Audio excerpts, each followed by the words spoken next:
Hola, my name is Sunanda Satwah. I'm an architect from India. Today I'll be presenting my paper, Biomimicking Trees, Water Transportation in Buildings. The design problem states that across the globe, more than 1.3 billion people do not have access to electricity. By 2040, 75% of the population will be living in cities. Our cities are becoming vertical, which means water needs to be pumped to higher levels. Biomimicry is the design methodology. It is the conscious emulation of life's genius. In this case, the model is trees, the living organisms that transport water vertically against the force of gravity without a pump. The urban dilemma is that scarcity of water makes electricity expensive, and in regions where there is no reliable electricity, like Kathmandu, water becomes expensive. To solve the design problems, I looked at the inspirations around. This tree, Terminalia tomentosa, is found in South Asia, and you can see how water is extracted by natives. Guttation is another water extrusion process observed in plants, and of course, we all know about transpiration in trees. Transpiration pull in trees is explained through osmosis at the root level and within the xylem through adhesion, cohesion, capillary action, and strong hydrogen bonds within water molecules. The stomata in leaves does more than gas exchange.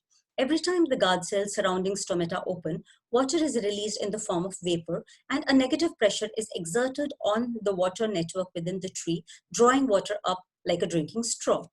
The next inspiration was biomimicry.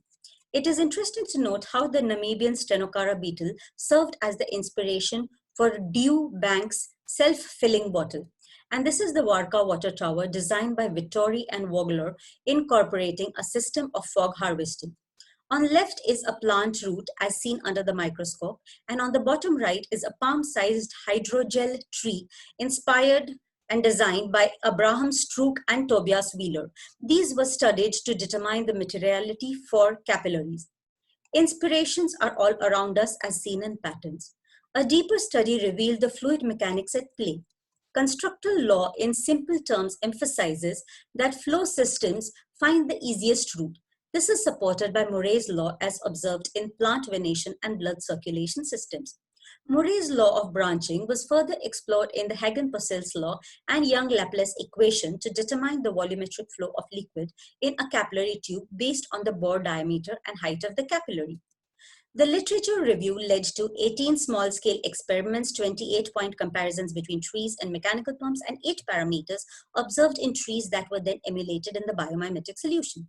These are the 18 experiments. Due to paucity of time, I shall not be elaborating on each one of them in detail, and you can read about them in the conference proceedings.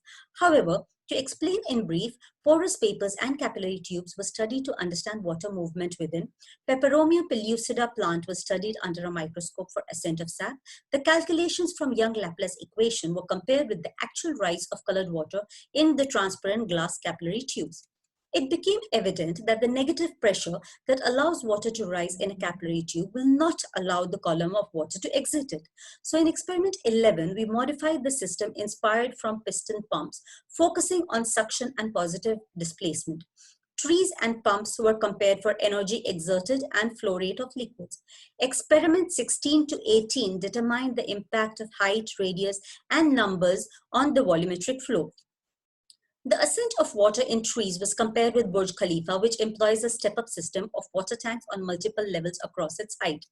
We arrived at this table where mechanical pumps and trees were compared across 28 points such as flow rates, energy input, self-healing ability, cavitation or embolism, and design constraints amongst others.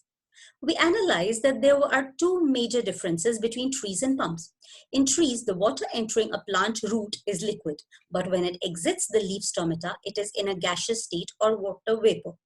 Secondly, the intermolecular forces that allow water to rise in a capillary tube will not allow water to exit the tube, thereby necessitating the need for a suction pump.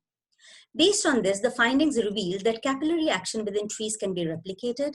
Transpiration pull largely relies on suction force. Water bonds within capillaries are strong enough to overcome gravitational force. To counter the atmospheric pressure, suction pull will need to be applied.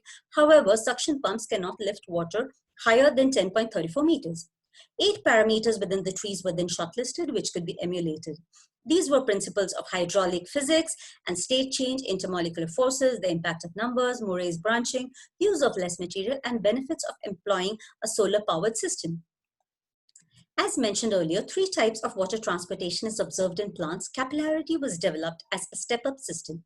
Three cases were developed. In case 1, as you can see, capillary pipes of 0.01 mm diameter are employed to carry water naturally to a height of 3 meters.